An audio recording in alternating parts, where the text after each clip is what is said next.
Welcome. In front of me is a ULEFONE Armor 3W, and today I'll show you how to capture a screenshot on this phone. So number one, you want to start by opening up the content that you wish to capture, which for me, I'm just going to use the home screen that is open already. And once it is, what you want to do is hold the power key and volume down at the same time.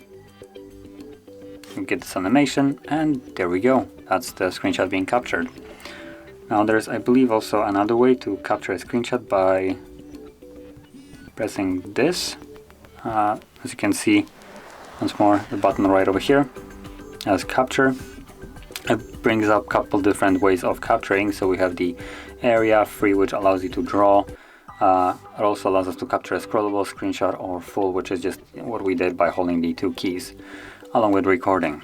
So I'm gonna actually show the free. So once you select it,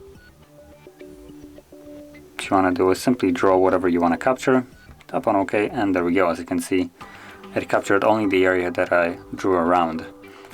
Now, the screenshots that you have captured can be found in your photo gallery. So once we open that up, you can see that there are two of them. So there's the circle one that I created, and then there's the normal one. So that is basically how you capture screenshots on this phone. And if you found this video helpful, don't forget to hit like, subscribe, and thanks for watching.